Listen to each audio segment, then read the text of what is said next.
Namaste, everyone, and we are live now. And I would like to welcome you all for another episode of What Lies Beneath Ask Me Anything session featuring Lalit Bhamare, my dear friend, today.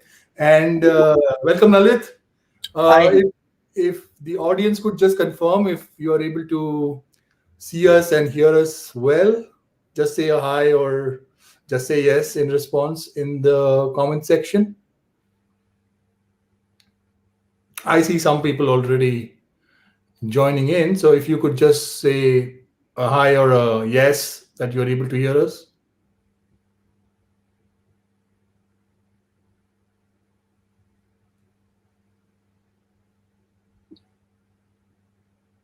Strange.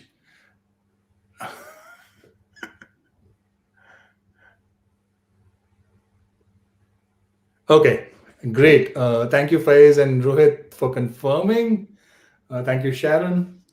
Well, okay, so today I have the very special Lalit Bhamre on the screen. We all do not need an introduction for Lalit because he is everywhere wherever testing is there. So, but still, I will take this opportunity to introduce Lalit in my little capacity. Lalit is a senior engineer with Zing in Germany. But apart from that, he's also the co-founder of Tea Time with Testers, and this is the very reason why we are all here today, because Tea Time with Testers has completed 10 years. So, a Ooh, big round of applause for you, Lalit. thank you. Congratulations for that milestone. I think Tea Time with Testers is probably the most unique testing magazine that exists today. In fact, it has been the most unique magazine that has been there for 10 years, because there have been testing magazines which have come, which have gone. There are still new ones which are coming up. But Tea Time with Testers, nothing matches that. So, uh, I will ask you the first question. What inspired you to come up with Tea Time with Testers? And can you share some of the stories associated with the journey of Tea Time with Testers? Well, sure. The inspiration for creating a magazine on the global platform came from what we were already doing. I remember I was working with TCS that time, and we were uh, working for TCS Cisco relationship, and we had a very big community of testers within this relationship, and that's where I was also working with Pratik, who is co-founder of Data with Testers. We had a technology excellence group, so to say, quality community of practice for testers that we were running internally, and as part of which, we were running different initiatives. A couple of things that I had on my agenda were to get testers to write about testing, discuss testing. More or less, it was um, group with the purpose of creating an intellectual testing culture, and as a part of it we were doing multiple things. And I remember that's where we started having this newsletter inside the testers bucket, I call it, I remember. And we were sharing interesting articles, having different kind of testing contests. We were encouraging people to write blogs, and this periodical within TCS Cisco relationship created a lots of awareness, and it helped us to move testing towards this culture, intellectual culture. And looking at the response and success of that experiment, I would say, we decided why not to do this for larger community. Awesome. And that's where we basically started doing efforts in this direction. And so, me and Pratik, we used to talk about testing on our regular tea breaks. So, being Indians and being Indian IT professionals, I think tea is something you can't really escape. Yes, I Uh, And so, our tea breaks were pretty much about discussing testing. And that's where we started discussing the idea of magazine, taking it on global front. And when it came to deciding the name, we just chose to give it a name because we were discussing things over tea, and that's Yeah. why it became Tea Time with Testers. Well, awesome, awesome. I mean, I can relate with what you're saying. That a lot of times these candid conversations on subjects related to testing do happen over a cup of tea, Yes. and especially you gave the Indian context. Well, I can relate to it completely. Any tea break with colleagues, you'll be discussing, hey, you know what? We should have tested it this way. Maybe Mm-hmm. this is something which is a good idea, Mm-hmm. or maybe this is a good test idea. Maybe we should experiment this. So these sort of things do happen. So I can absolutely relate to you. But so you did this 10 years ago, and I see how the idea came from a smaller group to forming this. Now I want to ask you a very direct question. These initiatives, we've often seen that a lot of initiatives come up, okay? But sustaining that initiative over a period of 10 years, I can imagine is a massive amount of effort. Mm-hmm. How did you manage that? Well, yes, it's a lot of work, but I believe if you are passionate about something, then no amount of work would really look bigger and tougher. I believe it's a community that gave me this passion of doing and continue to do the stuff, because even though I'm the face of Tea Time with Testers, I would still say it's the magazine that is community project. It started because of the community support. It's sustained because of community contribution, and whatever little we could achieve is all because of the love of community, software testing community. And so, as they say, you owe back something to community you're part of, and this is basically what we had in mind when we started Tea Time with Tester. Community kept contributing to it, and we kept contributing back to community. So it's kind of a never ending cycle of giving and receiving love, I would say. Yeah. And that's basically kept us alive, active, and yeah, here we are. Well, and what a journey it has been, I can tell you, because if I start reading your magazine or periodical, as you refer to it, it is absolutely addictive. I can tell you this. I mean, it has very seldom occurred with me because I read a lot of technical Mhm. stuff. But reading technical stuff and yet finding it addictive is something that doesn't have happen much. But in reading Tea Time with Testers, in reading the articles that are published or the interviews that are published, it gives a new kind of energy. Mhm. Now, I mean, I'm sharing my personal experience, and every time I read something new from there, I was like, this is an eye opener. Why didn't I think of it like this? Or Mhm. something like, oh yeah, now this is the one that I was talking about. This is Mhm. exactly what I have been thinking, and now I hear a legend saying the same thing, which means that okay, I was thinking in the right direction. So it's more like validation of your thought process again. Yeah, it's, Now, it's a big thing. It's a big thing. yeah, and I want to ask you this. So you have in your journey, through the process of your journey, you have interviewed some wonderful people. Okay, you've had people like Jerry Weinberg, okay, appear on Tea Time with Testers. How was that experience? Well, I would say that is one of the most beautiful memory, or I would personally say um, that's one of the top most achievement I have ever received in my professional testing career, so to say.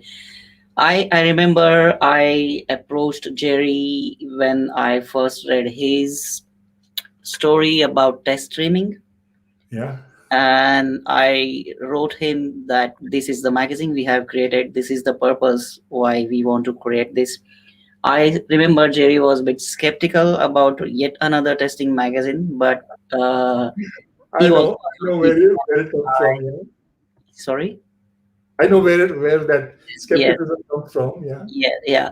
And once we published our first issue, I sent the issue to all the authors who had contributed, and the response and feedback that I received from Jerry was very, very motivating and very humbling. And Jerry also said that he would like to be part of the family that we have there. So, Tita Meet Testers page, if you see on the last pages, we have our team members represented as a family.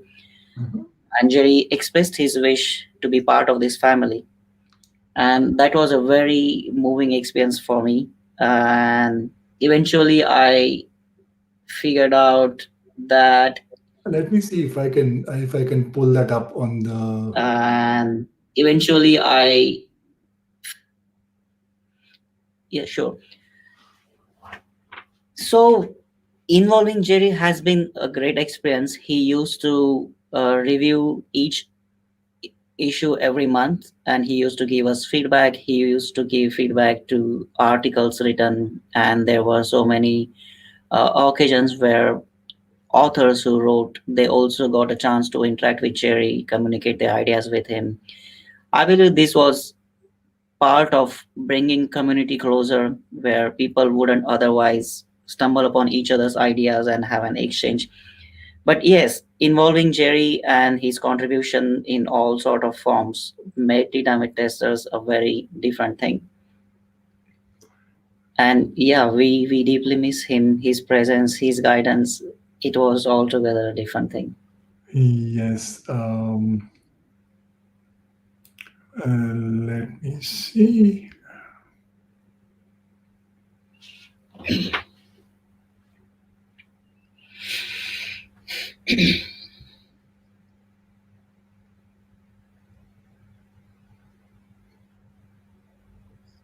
There it is. There you go. Yes.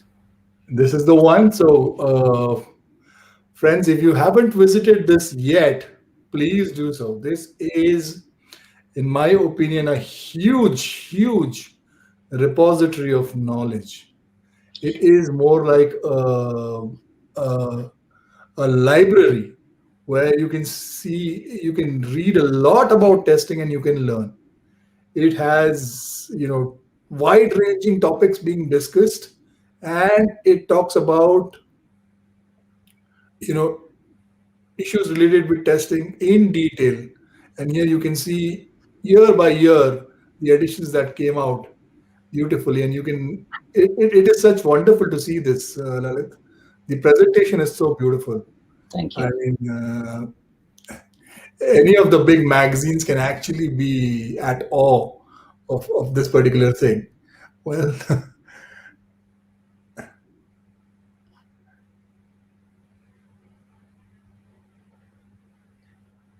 so if you wish to write for Tea Time with Testers, you know where to go, and submit your articles to be presented there. Well, and here is the wonderful team, Tea Time with Testers, excellent people. Pratik, there he is on the screen. Well, Dirk, well, Clara, I know, Astrid, yes. Oh, Meeta Prakash as well. Well, some Yes. excellent people there. So this is absolutely phenomenal. So, do check this out, guys, and spread the word on this magazine. This is absolutely awesome. And, there's one thing that I want to share at this moment, that I have been following this magazine for 10 years, but haven't still appeared on the magazine. And it is my endeavor to do this in the first half of this year, because it's been a long time. It's been like, okay, it's calling me like, okay, appear on the magazine, but I have yet not made an appearance, but I am committed to making an appearance at least once. This is In this the is first right because now Titan with Testers is also in print. We have started having print editions too. Wow. So okay. So that gives me some more motivation. I will definitely like to appear here. Well, the website looks amazing. This is what Sharon says. Well, and if I look at the people who have joined in to this broadcast, I can see some wonderful names already here. I can see Fiona joining in. Fiona, I know, has appeared on the magazine. We know that. I can see Parveen joining in. Parveen, we know, has been a great fan, has presented a lot. I can see Emna here in the audience. Another Hello. person, so another person who we all admire her work, and she's been doing really great. So some fantastic audience, and keeping up with the spirit of celebration. I want to ask you this. So you have been interacting with such wonderful you know testers from the community from time to time. And this is a question which I often have when I go into conferences or go into meetups and I'm going to present something. you know Have you ever felt as if, oh God, where am I? What will I do when I meet this legend? Something like what we like to refer to as imposter syndrome, where there is a little self doubt. Have Mhm. you ever had that feeling ever approaching one of those legendary testers? I wouldn't say self doubt, but of course, it has been overwhelming experience from time to time when I was not expecting something great in terms of feedback, reaching out or people telling me, "Hey, we already know you. We already know this magazine, and I have been following it, and it would be my honor to write for it." Uh, but yes, I when I started, I think in testing industry itself, I had merely 2 years of experience. I remember I started Titanic testers after I started my IT career immediately after 2 years also. So I did not have enough experience of industry itself. I did not know lots of people, but yes, I was passionate and I had this determination to do something different, something useful for testing community. I eventually got in touch with Jerry, then James Bach, Fiona, lots of people I started interacting over email, but I believe until 2013 or 14, I had not met anybody in person. I remember I was at Cast conference in New York. That's where for the first time I met so many of these wonderful people. I met Fiona there. I met Matt Huser. I met, oh my god, it felt like a family gathering together because all these people I had interacted over emails and in the form of collaborating with them for articles, involving them, taking their advice, learning from them. So yes, that experience has been overwhelming, but not in sense that I had any imposter syndrome feeling, but it was more like, yes, these are the people, this is my family, this is my community, and these are the people who are these wonderful uh, colleagues from my testing craft. Right. Now I'll tell you the reason why I asked you this question. Mhm, A lot of testers these days, when they want to participate in an event, say for mhm, example a conference or a meetup, or even while they want to submit an article or something like that, they are a little apprehensive, mhm, and they don't do it because of something holding them back. mhm. Now what you just mentioned is a great way of overcoming that feeling, because if you think that if you are going into that conference, you are going to meet other members of your family just like you did, Lalit. I think that is a very refreshing take on how you can overcome all that self doubt and be more of your own self. Yes. And that is exactly something that I have been trying to tell people. And Lalit, you shared it beautifully. And as we speak, I can also see a comment from Beth Marshall. So she's also here. So good to see everybody. I mean, this is fantastic In that fact, since you mentioned that, I remember there was also a time I mean, I would only say with all humbleness, and it wasn't something my contribution, but I believe with the quality of authors we got to write for us, the quality of ideas and the power of ideas that we published through Data with Testers, the names that wrote for us, I believe it created a very different image of this magazine, the kind of reputation.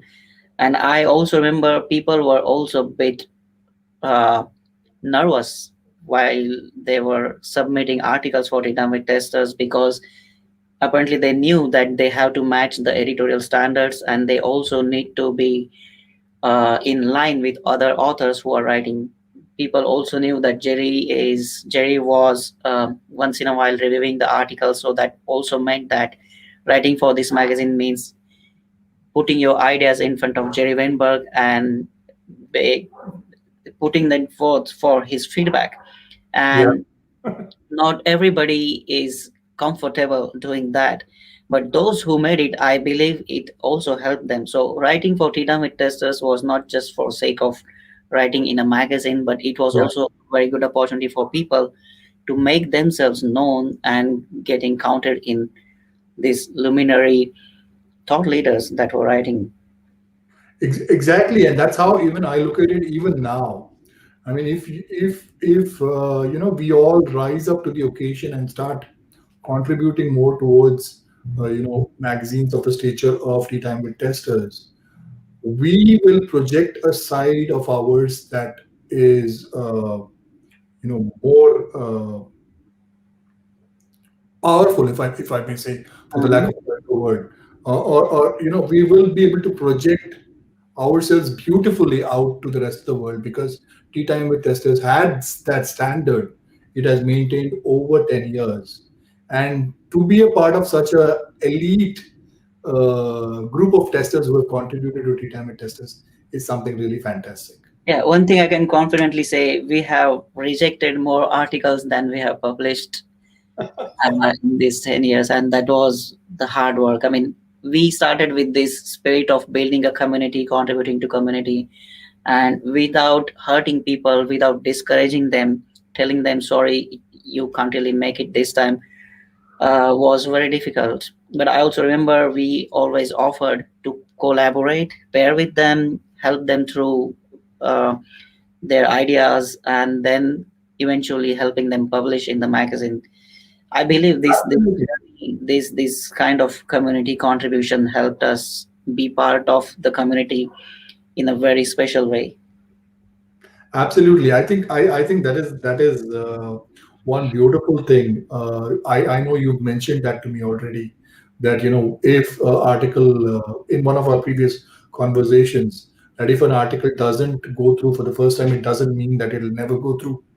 It all needs is a little bit of upliftment, and Mm-hmm. there are people to support and guide the author through that process of uplifting that particular article and then putting it forward, which will not only be a very very huge encouragement for the author, but Mm-hmm. a great exercise of collaboration for the people participating in that whole exercise.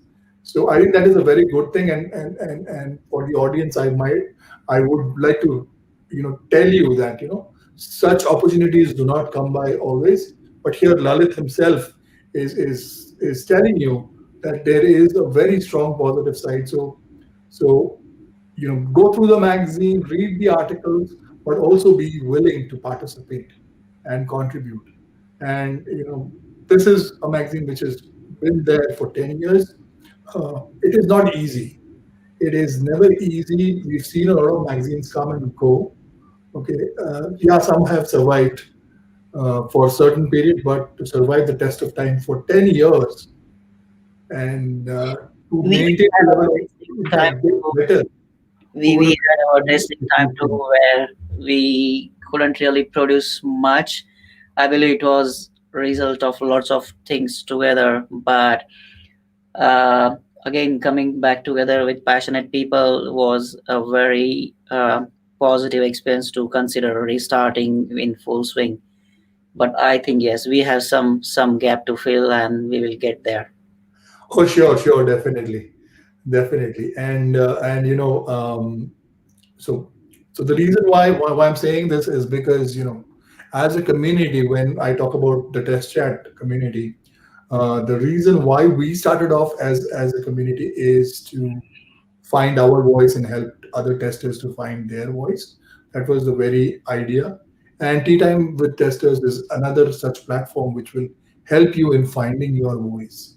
So you've yourself seen that there is a 24/7 uh, process of comments and questions going on in the group, and a lot of those can form very good articles actually. Oh, certainly. Yes. I remember. I will tell you one secret how we managed to get good articles.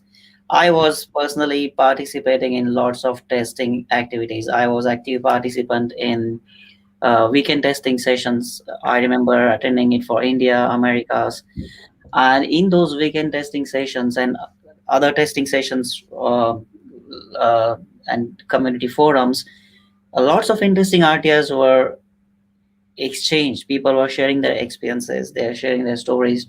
And if something I found out, okay, this is useful, maybe community will benefit if more people know about it. And I started reaching out to people. Hey, you mentioned this thing in this test session. I think this is a very good idea. Would you like to write an article about it? How about telling your story to other people? And that's where we have collected what we could collect. And I believe when people get to read something which is experience based, that people can also relate to, something that is helping them to solve their everyday problem, something that provokes them to think critically. I think that that's basically what a magazine or technical Absolutely. journalism should be doing, and that's what we did.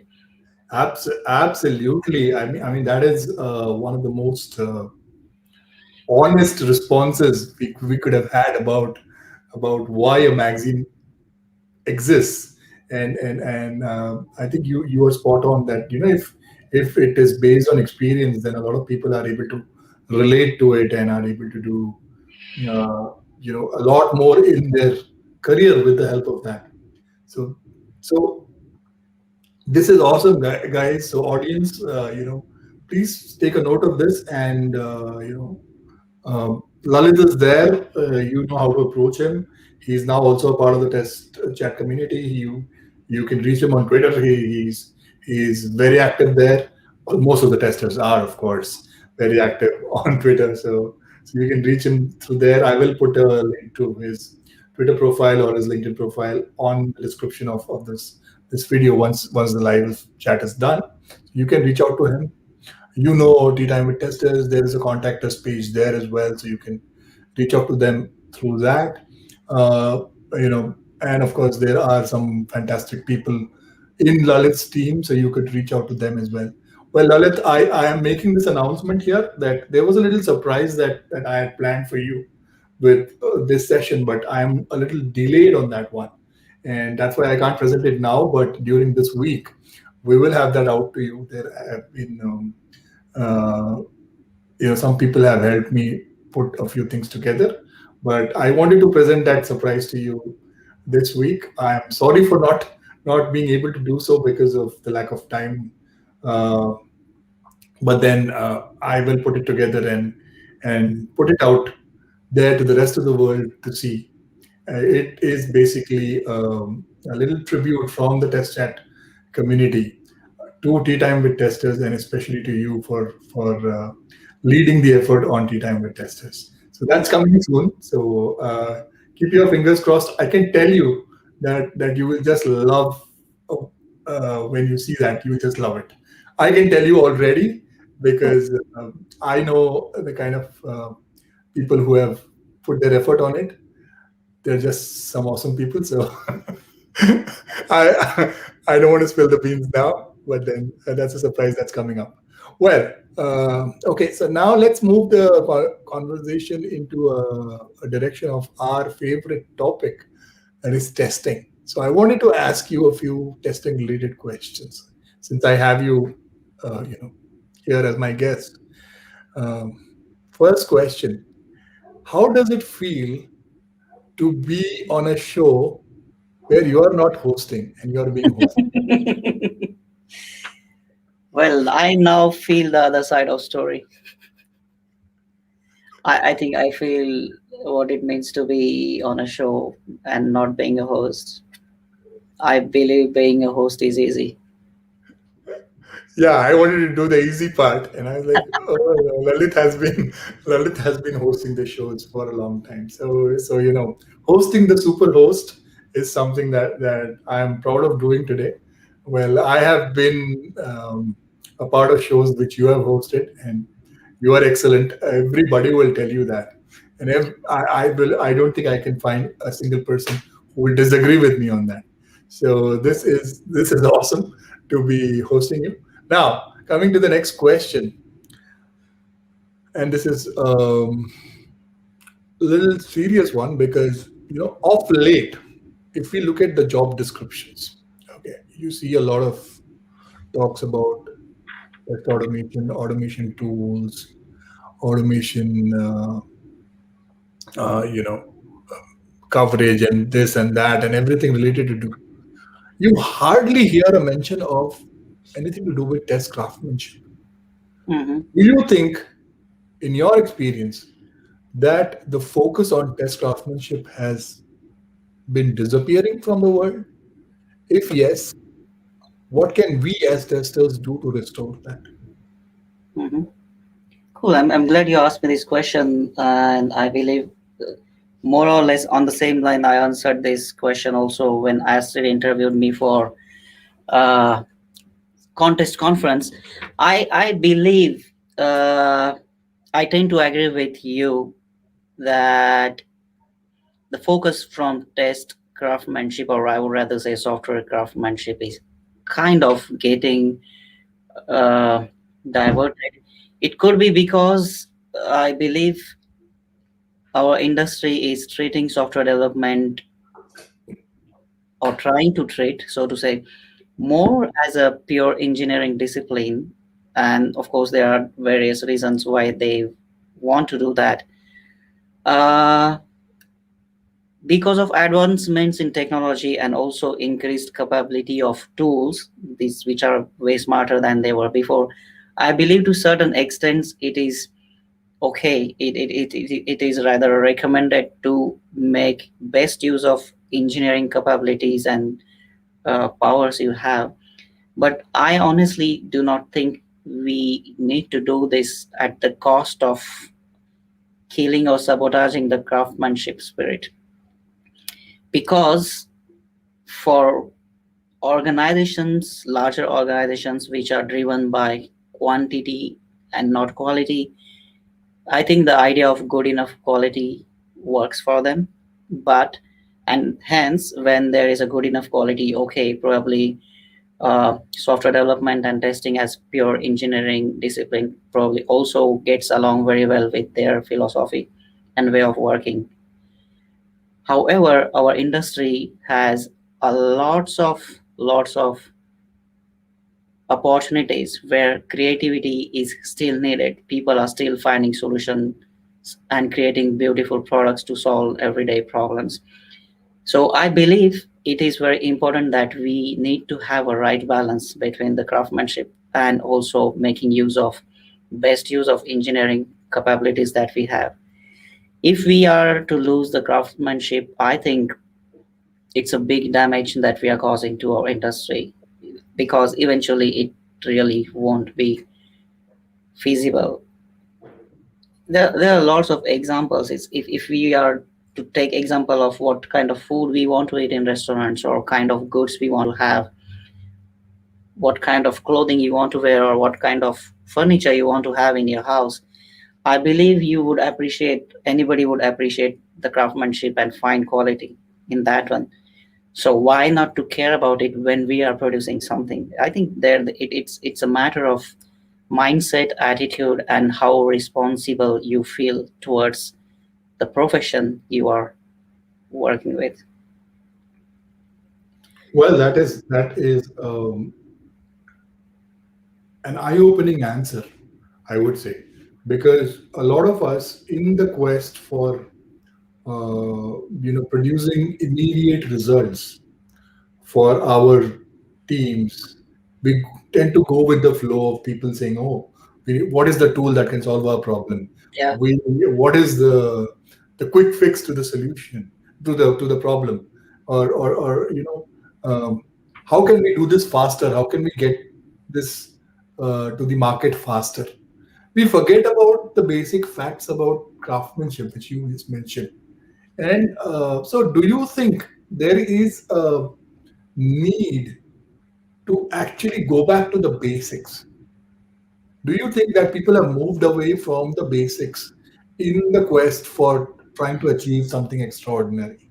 I believe for majority of us, the basics have been forgotten long ago. If we are to see somebody starting a career in testing or programming or in tech, whatever, I believe their inclination is quickly and more towards the cool, fancy, magical part of it, which is like automating things. And everybody somehow just thinks that, yeah, being manual testers is like so old fashioned. It's nothing intelligent in that. But yes, that clearly indicates that our fundamentals are not even brushed up and touched, and which is why whenever I do testing workshops, so many times I realize that people still need to work on the foundational things a lot, because everybody wants to jump the bandwagon, as you say, and want to be a cool automated automator. But you cannot be a great automation person if you do not understand testing. And Yes. I would quote Michael Bolton here. He made a very, very beautiful statement that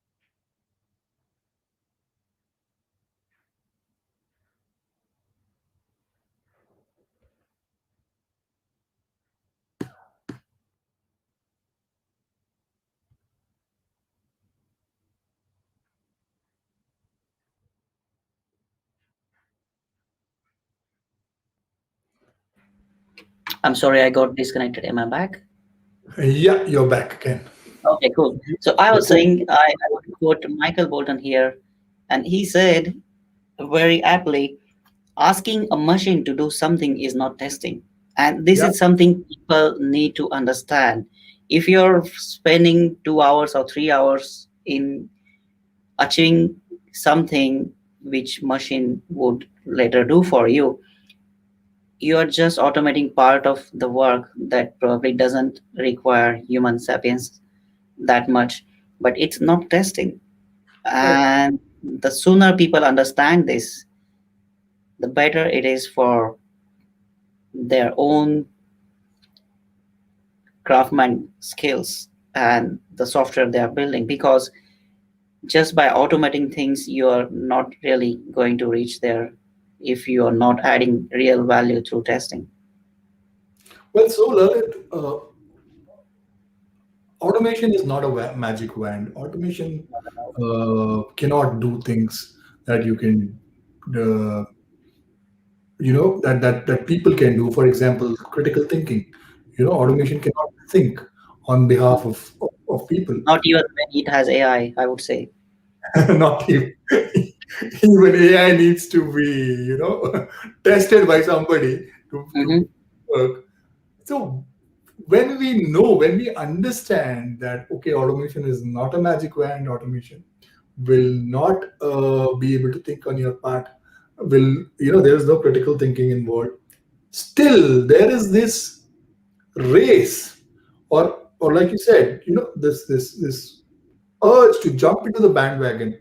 And obviously, if you look at the cognitive biases, this is a clear classic example of the bandwagon effect, which is one of the cognitive biases.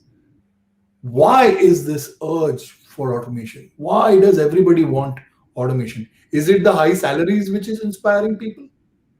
I honestly don't know if automated software test automators are getting highly paid. I don't think so. So why do you think is this mad rush behind automation?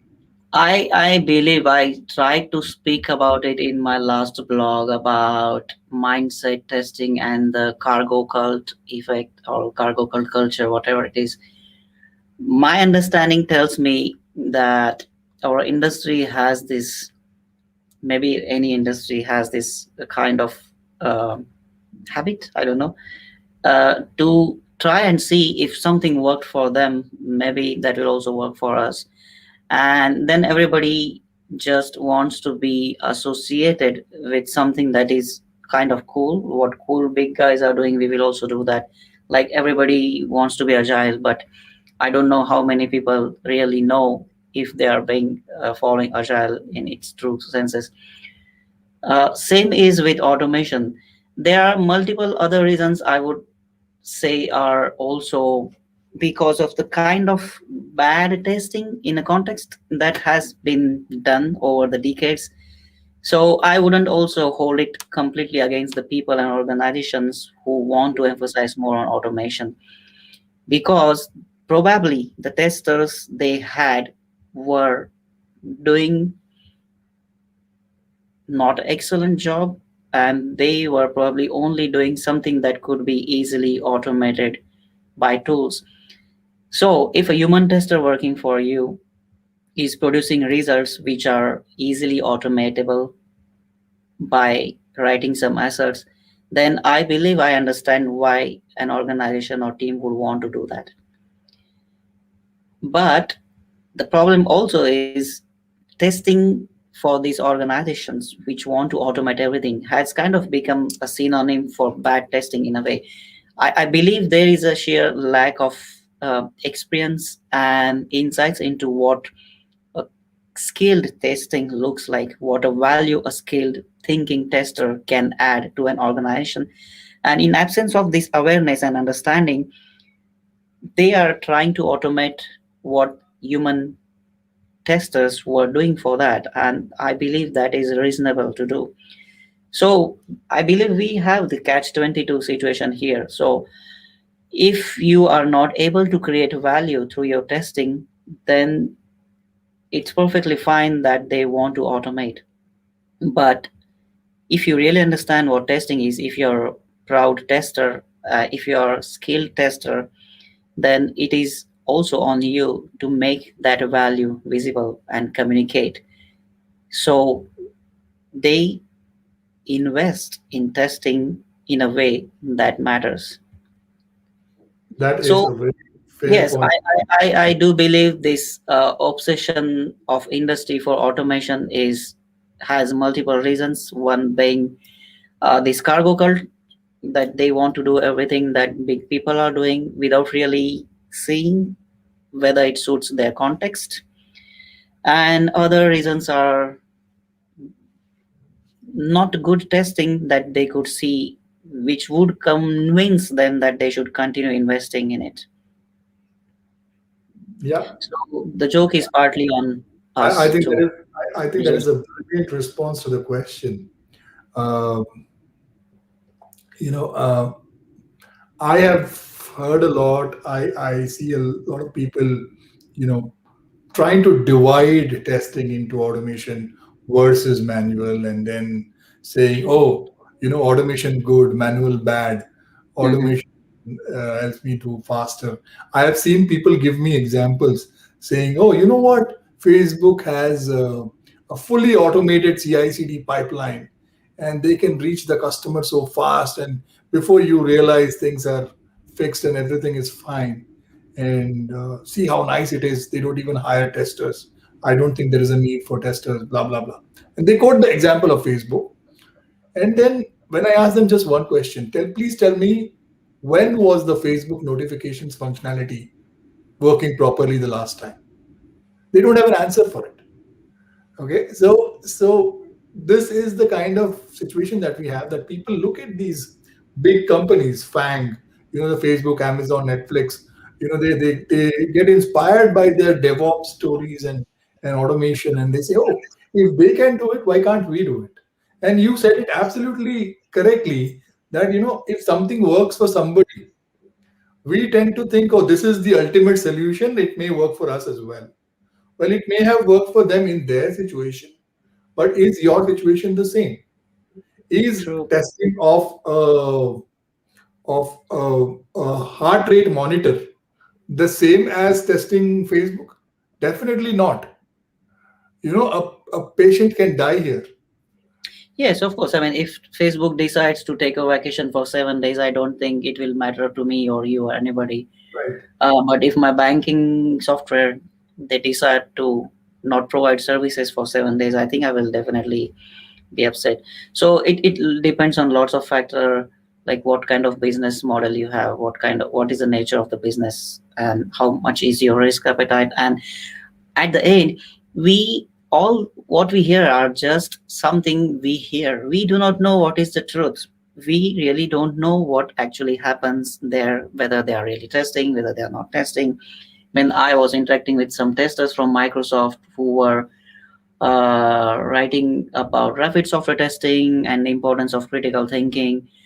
So, where is this rumor coming from that they are only about automation and not a critical exploratory testing, so to say, or any kind of human sapiens involved testing? I think most of these are self-congratulatory myths, and then this factor gets multiplied and everybody adds to that. But I believe this is far from being a truth. Right, right. Absolutely. I completely agree with you. Now, I want to draw your attention to something which you said in one of the meetups that you did with the test tribe. And Mhm. I'll ask you a couple more questions and then we'll go to the audience questions. So, in one of the tribe casts, you spoke about testing beyond testing. Mhm. I have seen that talk of yours. Um, I wanted you to shed more light on that topic because I personally feel that that is something that the world needs to hear. So, could you shed some more light? Yeah, sure. So I think the idea for testing beyond testing came where I realized it for myself that using my testing skills and experience, there is a lot more I can do to be valuable for the teams I work for beyond doing my traditional work as a tester. It's like testing the software, finding information, identifying risks. I realized that for myself, which is where I try to be more productive, more valuable by collaborating with programmers. For example, I started consulting and educating team for testing. I remember collaborating with our QX, UX colleagues, and we came up with this idea of QX. I call like quality experience, where we encourage testers and UX designers to come together and co-create a quality experience. Uh, that was something I felt I realized that testers could contribute to. Testers could contribute a lot more on production telemetry, taking ownership for deployments and involving themselves more on technical aspect. So I believe there is a lot more testers can do beyond simply writing automation or test scripts and trying to find bugs or finding the risk, and their ability that comes with their experience as a tester and the skill set and the mindset they possess. I think it enables them and makes them a very critical part of the system they work in. uh, Part of this idea came when I was reading Jerry Weinberg's How Software is Built and the Feedback Effect. I realized that I interviewed some colleagues about the effect that or the impact that happens when tester in team is suddenly gone. That made me think that my importance for team was way beyond simply taking care of testing, but it was felt in everything we did: risk assessment, analyzing defects, estimations, prioritization of things, trying to interact and solve problems with cross functional teams, getting things done. There were lots of small things that were very critical, but they were not realized in everyday life until I was suddenly pulled out of the team. And again, at the same time, more or less, I stumbled upon Fiona's presentation on testing skills for future that gave me some direction of thinking, and that also became part of my testing beyond testing talk as a addendum. So there Yeah. are lots of people who have already thought about it, who are advocating this, and I believe testers really now need to wake up to all this upskilling and realize it for themselves that there is a lot more for them than simply being an automator in team. Oh, If they are to absolutely. provide more value, if they want to add more value. Absolutely, and that's a good reference of the presentation from Fiona that you mentioned. Yes, Uh, I think I'm going to, it was from Eurostar 2017, if I remember correctly. yeah, and if I'm going to try and put the link of that particular talk here Hmm. in the description for others to follow. I think it's a good idea, and people can obviously reach out to Fiona with their questions around it. She is phenomenal. So, quite obviously. Okay, so another question that I had in my mind is now that we see a lot of people trying to do a lot of things, such as they're trying to uh, talk about automation, they're trying to talk about AI, and they're trying to talk about all modern technology, but very little importance in my opinion, is given to the fact that all of this will need the support of testers to actually find its own spot. Now, do you see something similar happening as a trend across the industry, or do you think that testing still has the right place where it should be? I mean, I haven't seen anything concerning so far. I believe there are people who I still believe there are lots of people in testing community who just don't take things on face value. They still apply their critical thinking and then make a decision what is good for them and what is not. So even with these modern technologies, I believe testers have a lot of scope. In fact, I would say now testers have more scope Exactly. when it comes to testing AI, which is preloaded with its so many biases. It becomes increasingly important to test things like that by some human experienced person. So I would say there is nothing scary there. Maybe some tool companies or whoever is behind making these industry famous, making these things popular in industry, they might be using some catchy things to increase their sales, that we don't need humans or we don't need testers. But I honestly don't think that's nowhere, not even remotely possible. Well, there are two reasons why I asked you this question. Is because a couple of years ago there was this article, which not article, but an entire page dedicated from ISTQB, okay, where they spoke about AI being the future I of think the. you're talking about the future of testing report that they published, I believe, right? Hmm. Yeah, towards the end of the year. I think it was Hmm. December 2018 or something like that, or 2019, Hmm. whenever they published that report. And I was really disappointed to see, because a lot of testers across the world, they take pride in being ISTQB certified. Okay, okay. Now that's a different subject altogether. That's a different subject of conversation altogether. But when a body such as ISTQB, which has a followership this huge, makes a statement like that, okay, and puts it out, so what is the immediate reaction that the community is supposed to have? So that made me think that there is something which is missing, and that is the context behind me asking this question to you.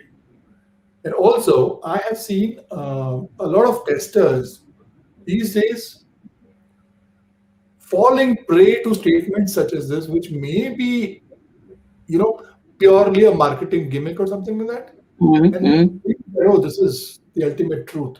Let's go in that direction.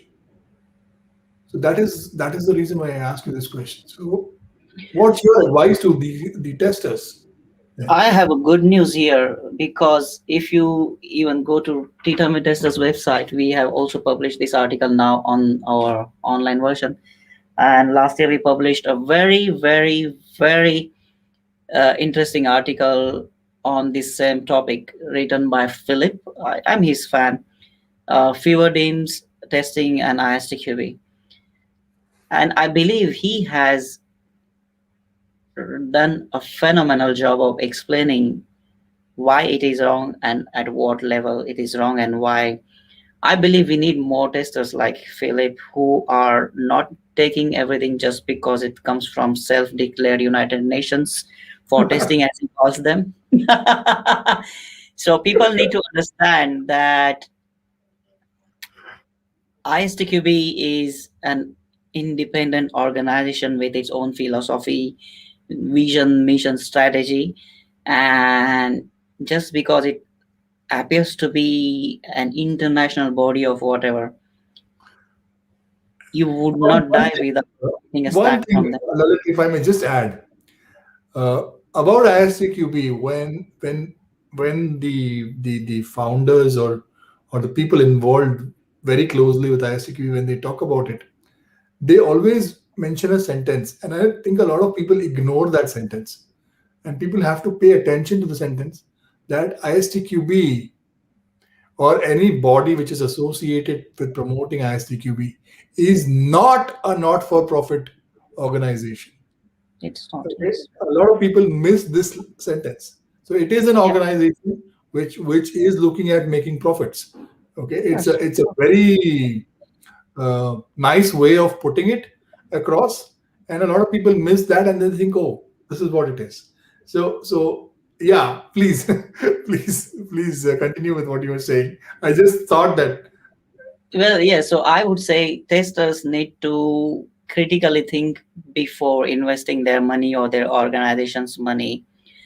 I think again it's also demand supply thing. Why ISTQB has managed to be this widespread is also because there is a market. There are people who are making a conscious choice of writing some memory based exam, getting a paper and flaunting it that this is my achievement, instead of really focusing on learning skills, Yeah, getting better at that, and having a critical mindset. If people are making this easy choice, then it is not the ISTQB that needs to be questioned or blamed. I would say it's in the end people who are making a choice of investing in that. So I would say we need to make skill testing more visible, valued by people who get to make decisions about excellence of testing. And apparently that's where things will start to change. I know lots of colleagues in industry who immediately reject the resume if they see ISTQB Foundation certified, or so they the way this keyword helps some people to get shortlisted their resume. There are also people who are rejecting the resumes if they see these keywords. So people need to know that there are organizations which are looking for skill testing and not something that you will just prove with the piece of paper on your name. And yeah, people need to be bold. People need to have this courage to challenge the authority and fight against the authority bias. I would say please read the article written by Philip. He has summed it really well. It's a very emotional in a sense, but also very to the point, thoughtful, and very well written. yeah. Well, thank you, Lalit, for that one, because this is I'm sorry if you ask me questions, I would end up giving you article recommendations that we have published in the oh, topic. this is It's all about it's like these are the things we have thought of and we have already absolutely. tried to This address is in very our much the reason why we are having this conversation. Sure. that you give us some insights, okay, and we have these insightful conversations, and if there are any relevant articles that people could read, then that is definitely helpful. And I will tell you this, that what I have seen as a trend, especially in a market like India, a lot of people choose ISTQB as a selection criteria. So for me, I look at it as a tick in the box maybe for testers, Hmm. but don't put too much into it. Okay, and say that, oh, this is what they say and this is how I have to be. No, testing is not just about writing some test cases, marking them pass or fail. That Not at all. is that is something that ISTQB preaches. Well, honestly, testing can never be binary, saying, oh, just pass or fail. You if you start testing something, then you will realize actually that there is a lot more to that. What True. about discovering the unknown? What True. about gathering information? That is also testing. You don't just mark something pass or fail and say, oh, I'm done, my job True. is done. That doesn't happen. Yeah, and You I think part of it is also about lack of awareness of what else exists there in industry. know, I mean, I'm also guilty of having these ISTQ foundations on my name, but I it also was have that. maybe my first year in testing, and I wanted to learn something. I wanted to do something, and this is the only recommendation I got from my boss Right. because probably she also knew only this. Until I came in contact with global testing community, I started Tina with testers. I got in touch with James Bach, Michael Bolton, Fiona, Jerry, and then I realized real testing is happening here. This is what I need to learn. My skills will help me, not the certification. Right. That's where I ended up taking BBST course, Foundation by AST.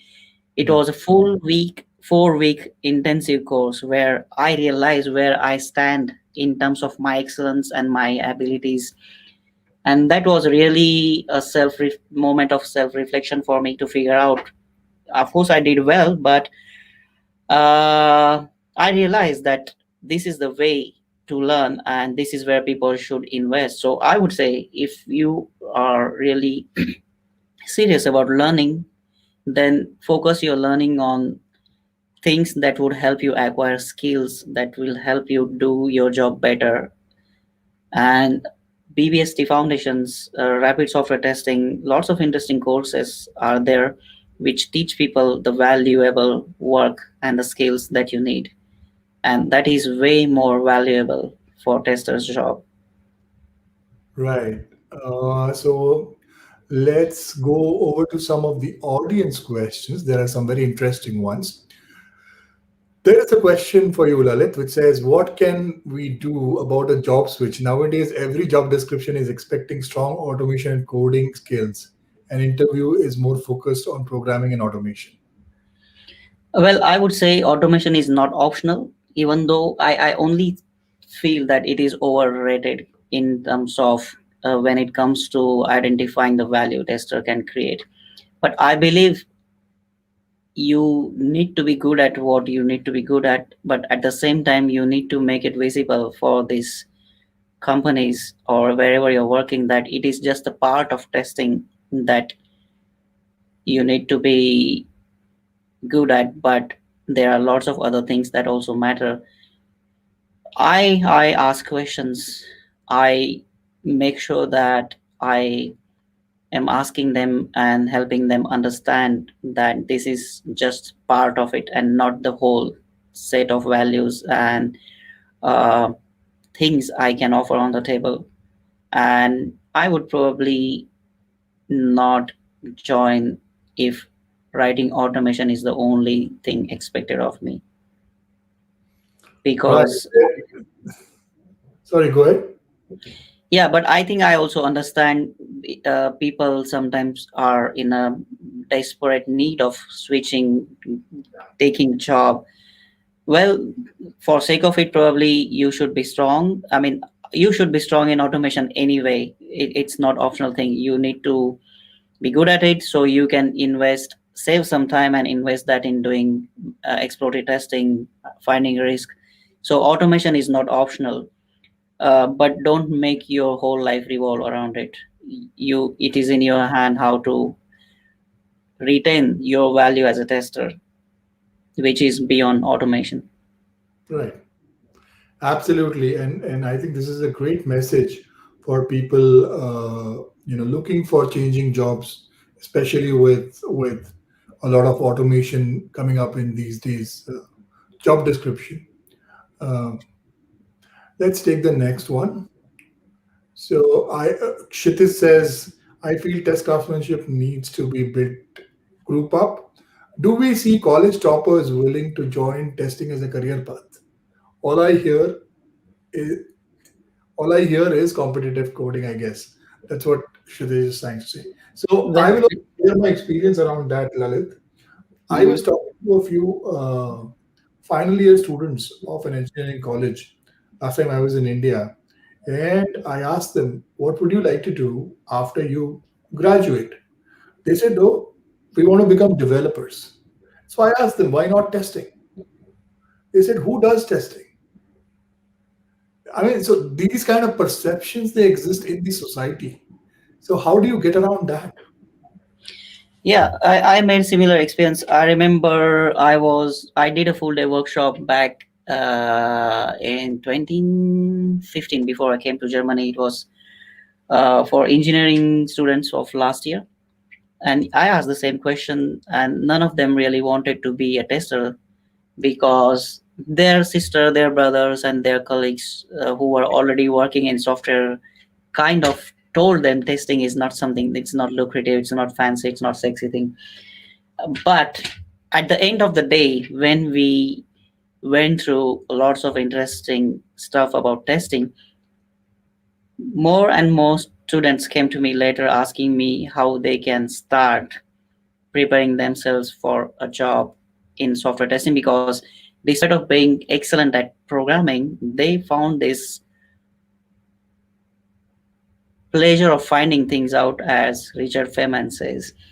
Very, very, very interesting thing for them.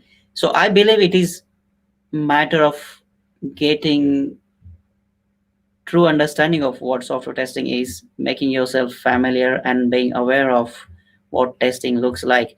I have known many programmers who made a conscious choice of switching to software testing because they found it more interesting. Well, so that is a very comprehensive answer. I like that, and I also feel that as testers, it is our responsibility to sort of change the perspective Exactly. Yes. in the society. So when we speak to them, it is our responsibility to educate them. It will not come on its own. If True. we understand the value of what we do, then we should be able to project it in the positive manner and tell them or tell people that the perception that has existed for so many years is not true. Here's True. what I do, and here's my example of being in that profession for 20 plus years, and this is what I have for you today. So, when you tell your stories, it will help people understand things better. So, it is all the onus is on us, Yes. testers, to change the perception. Change the perception. And I will also add one more thing here. I believe testing community is such a wonderful community that I haven't seen a community like this in other disciplines of technology, so to say.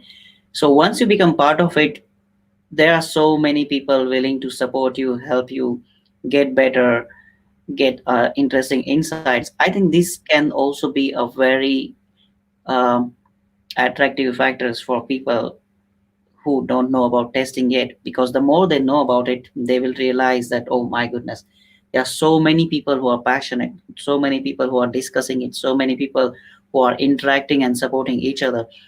This is a very strong thing, this is a very powerful thing. When you have this sense of belonging and having a community support behind you, I believe your decisions about making career in such field can hardly go wrong. Yep, absolutely. Absolutely. Here's an interesting question from Sharon. She asks, Lalit, how do you recommend testers should go about learning the basics in order to be good at the craft? Recommended areas to focus on, courses, books, etc. Recommended areas to focus on would be understanding testing, I would say. And for that, I usually recommend people to start with BBST series taught by AST. It has a lots of content that makes people critically think about their foundational concepts, and you also get challenged during the process of learning these things. That's one thing. And of course, taking courses like rapid software testing, or even reading material from James Buck, Michael Bolton, Fiona, Jerry Weinberg. There are lots of things that has been already done. People just need to read those and start critically thinking about what they are doing compared to what has been written there. Books by Jerry are most certainly should be read, I would say. Uh, if you check any issue of Data Mid Testers with Jerry's column, at the end of that, we have collected Jerry's book directed to quality, software quality and testing. It's a bundle. I would recommend buy that, and you will find that as a great source of knowledge that is useful for testers. Excellent, excellent. I think that is some very good advice from you, Lalit. Let's. So there is an interesting observation from Kshitij. He says, "Did anyone notice that there is no word test or quality in Agile Manifesto?" What do you think, Lalit?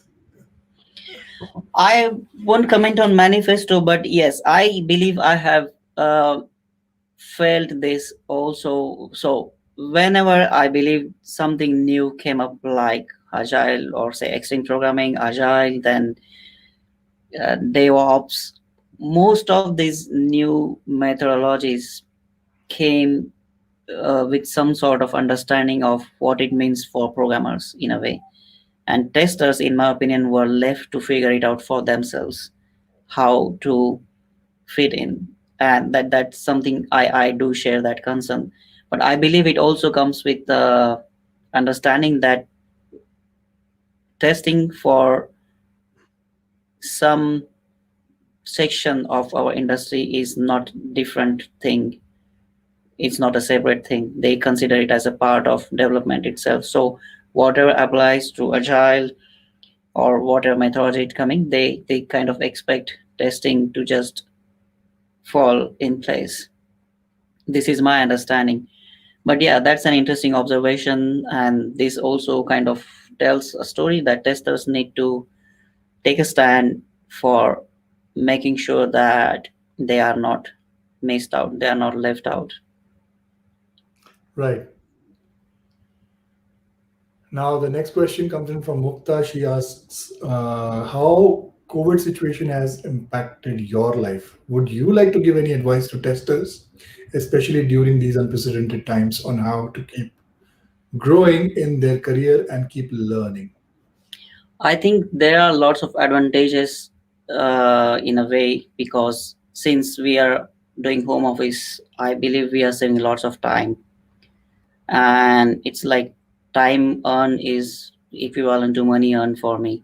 So I would use this time for learning, reading articles, joining webinars, practicing more testing, collaborating with other testers, teaching yourself new skills. I mean, if you have time, you have everything, I would say. So just make use of this time to do what is most important for you. That would be the best utilization of this opportunity, I would say, even though it's a challenging phase we are all dealing with. How it affected my life, I am as affected as everyone else in a way. No real contact, everything is virtual, but there are good impacts of it also, that I get to spend more time with my son. My dog is the most happy dog in the world because we are We've seen we are at pictures. home. Yes. And yes, I believe it's also COVID situation in a way that helped me restart Tea Time with Testers because I had more time than before. And I felt, yes, this is the time that we should do something for the community again. Well, thank you for that one, Lalit. Now, here's a very interesting comment from someone very interesting. Pradeep says, Let me take a sip of water. Pradeep, hold on. well, so Pradeep says testers have largely two routes largely, product route and the engineering route. Both require technical skills. Engineering requires deep programming. Many times people fall in neither. What is your comment on that thought? I agree. I think this is where again we could talk about this the craftsmanship and the pure Exactly. engineering thing. And Exactly. I do feel we need the right balance of both of these routes. As a tester, I personally feel testers are very good candidates to act like a connecting link between engineering route and product route. Being a Yeah. tester myself, I am deeply involved in engineering activities. I am involved in production monitoring, automation, pairing with programmers, and improving testability of the code in a way. Advocating teams for challenging technical solutions, for example, by going through code and asking them for different possibilities to consider. So that's in a way engineering route I take. But at the same time, as a tester, I'm questioning the requirements right from the beginning. We are doing SFDI POT analysis during our requirement phase itself and grooming meetings where we are asking questions. We are making sure that we are finding the risks way before those get converted into problems. So defect prevention or making an efforts to prevent defects is something that testers could do in this product route by uh, applying their system thinking and collaborating with design thinkers. That's how I call it. And they can make maximum optimum utilization of their engineering skills and practices to make things faster. And I believe this is actually what I'm trying to address through this quality conscious software delivery thing that I'm personally implementing, promoting, where I'm advocating people to involve themselves in the process right from the beginning and contribute in the team, in the system they operate into, more than just being a traditional tester. So it starts from critically questioning things, finding risk earlier, and at the same time using engineering capabilities to make things faster. Absolutely. I think Thank that's you, Pradeep. That was a very interesting aspect that you brought in. that's indeed a very interesting thought and a great response or a great comment on that one, Lalit. Well, uh, here's another good question. While I know the value of BBST, it is time intensive and maybe hard to keep up focused for over 4 weeks. So how do you deal with that? Well, all good things take time, Mike. Absolutely. I know that that's kind of very challenging. It becomes challenging, especially when you are having 9 to 6 job and you still have to keep up with these assignments, fulfilling the missions, and keep up with the timelines. I completely share that, but I also know that there are many testers who have who have made efforts because they were passionate about it. I mean, the kind of expense you make there, the nature of the course itself requires you to dedicate some time. And I would say if you are serious about learning something, uh, learning skills for that matter, I don't know easy way to do things which will give you quality results without spending enough time there. I mean, as a testers, if we expect our teams to give us enough time or consider time dedicated to testing in a way, then the same thing applies to learning testing too. Okay, so follow up. But sorry. Sorry, go ahead. Yeah, but I think now it shouldn't be really that difficult since we are in a way saving a lot of time with home office. So I honestly think it probably in these special times it wouldn't be as as painful as it used to be otherwise. Okay, so this is a follow-up question to that one. Is there a low entry course book community in your recommendation The low compared to, entry in what sense? I don't know, but for compared to those who BDSC? Because BDSC is, 4 weeks, very time intensive. So, so I would say if people cannot take the course itself, at least the video lectures from Kim Kenner are absolutely. available on public domain. They can always read books. I think there was a book on the BST Foundation workbook, but I think it is discontinued now. But at least the videos and lecture material is there available for public. People can go through it with their own space, learn from it, and maybe you could create your own group and forums where uh, you can go through the lectures. Then after that you can have a discussion with yourself, create study group. That's what I usually recommend people who cannot do the intensive course. Well, I just want to add something to that, Lalit, and that may be useful for you, Mike. Is one of our community members, Rahul Parwal. He looked at all the videos that are available Mhm, from mhm. BPSC, and he has created some beautiful mind maps which are Yes, available yes, on yes. LinkedIn. I know of the mind On, maps. I'm in conversation with Rahul, yeah, and so Rahul has done a great job. yes, Sorry. it's a phenomenal job he has done. And in our next board meeting for AST, I would be discussing about this work and see how we could promote it or how we could make it more useful Excellent. for the community. Mhm. Excellent. So, Mike, you might want to check out Rahul's profile on LinkedIn, where he has all those beautiful mind maps he has put together. He's followed the videos very diligently and put them all together. A lot of great effort from Rahul's side on Yes, that one. most certainly. And it is really encouraging or really heartwarming to see testers coming up with these thoughts, trying to look up some material and then trying to put their effort in putting together for the community, which is superb.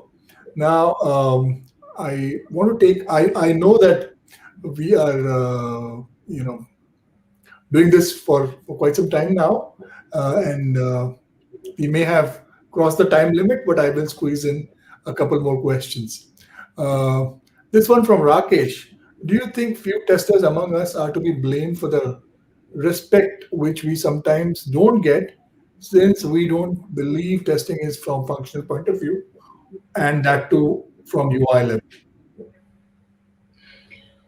I believe we discussed this as well in a different way. So I think yes, part of the problem is also testers who don't take testing seriously, who do not take testing as a craft, and for whom it is probably just a 9 to 6 job. So if you're that tester, if you're not speaking the language of the programmers that work with you, if you don't have good communication skills, if you don't have good interactional expertise, basically if you are just writing checks and filling this pass fail excel sheet, then probably you would not get the respect that you deserve.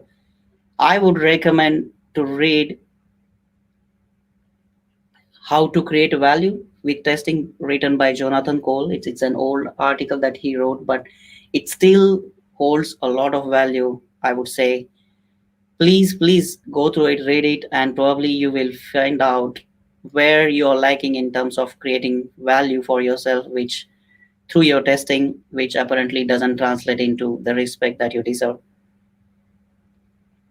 So in a Well, way, respect is something you need to earn. You cannot just demand it.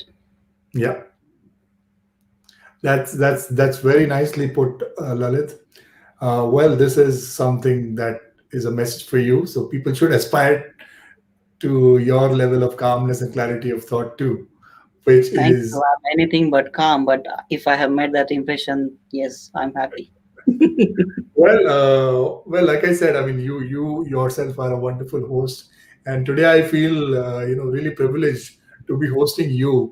So I feel really good about it, and I agree with that statement that being made by the Niger Test Cloud Group, that you brought in a level of calmness, and most importantly the clarity of thought, which is most important, and it is, in my opinion, a very good thing for testers to possess. They need to be able to think very clearly and project it. Okay, Another article recommendation. I'm sorry. please, please The, go ahead. the topic of calmness and clarity of thought reminds me of very phenomenal article written by Anuj magazine. It is also published on the Tea Time with Testers website already. So you could just go through the published articles and you will find it.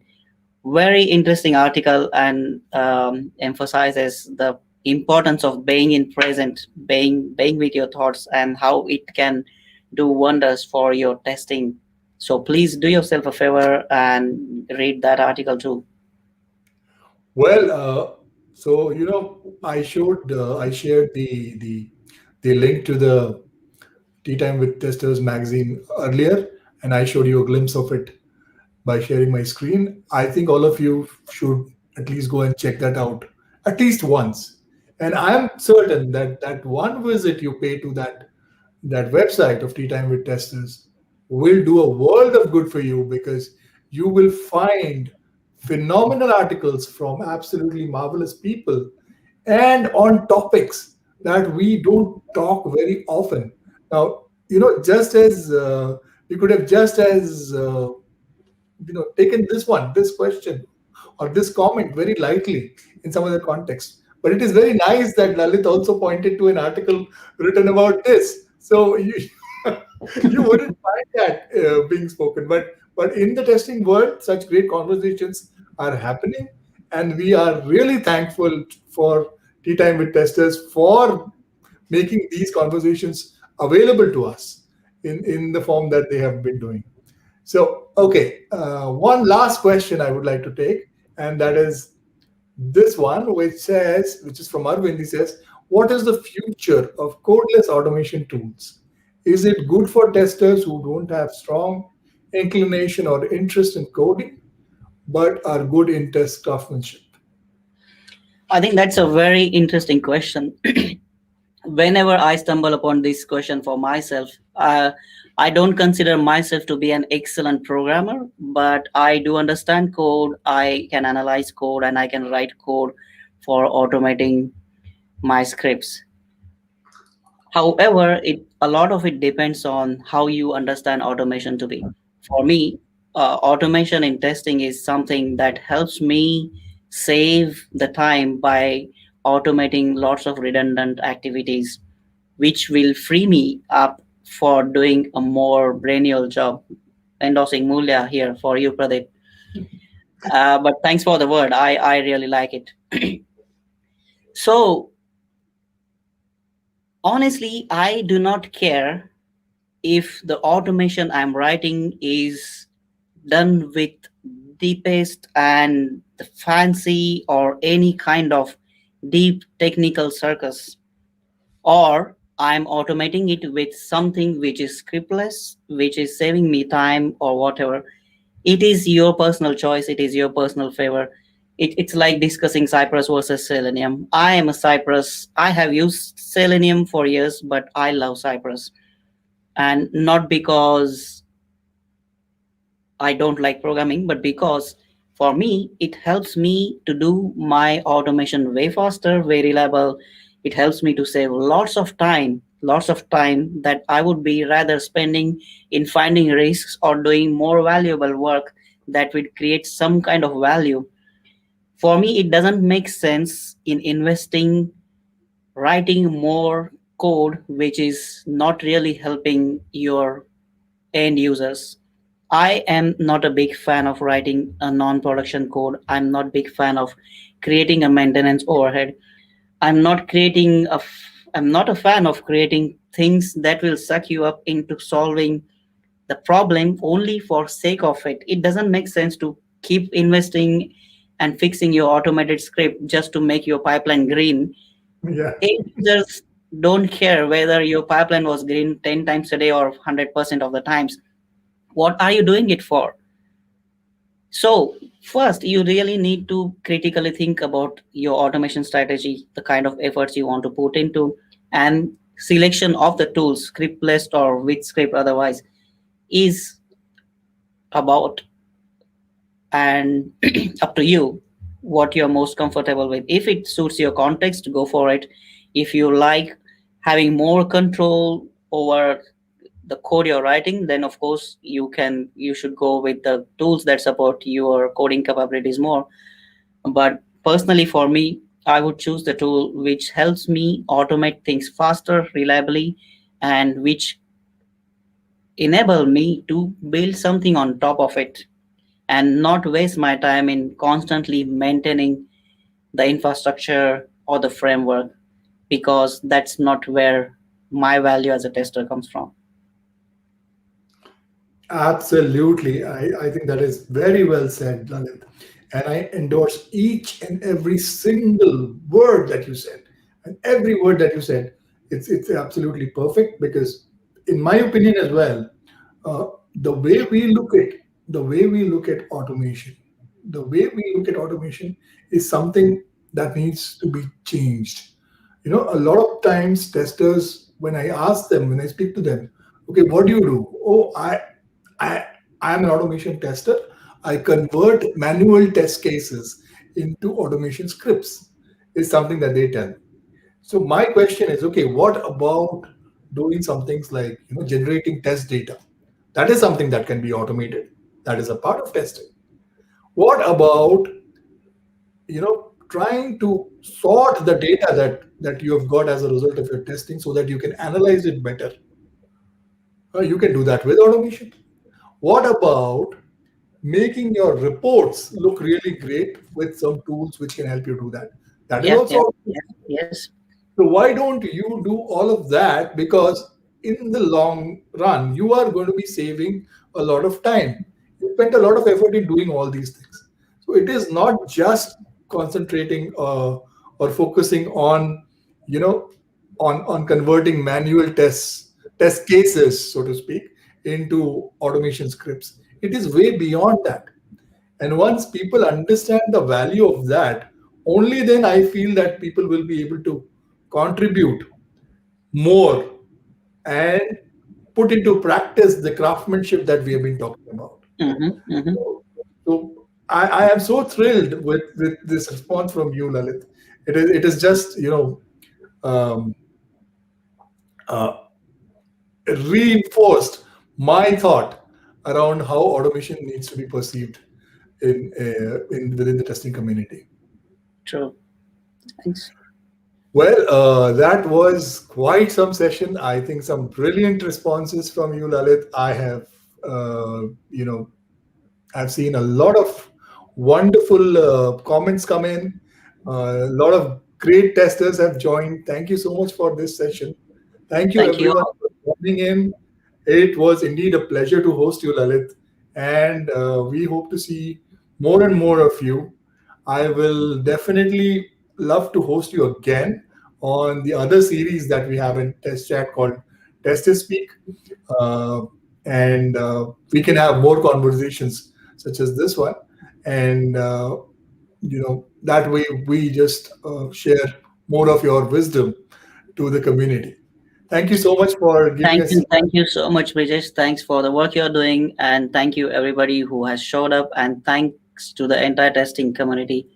Tea Time with Testers, I'm just the face of it, but it's the magazine that is for the community, by the community, and it will always be.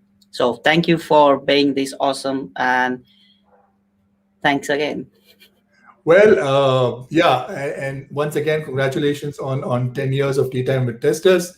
There was a little surprise which I should have done it today, but it will be done this week. So stay tuned, subscribe to the Test Chat YouTube channel, and turn on the notification bell. You will get a notification as soon as that surprise is out. Thank you, So, Brijesh. I'm looking forward. oh yes. And I'm sure you're going to love it, Lalit. Thank you, everyone, for joining. Thank you so much. Thank you. Have a great evening. Bye.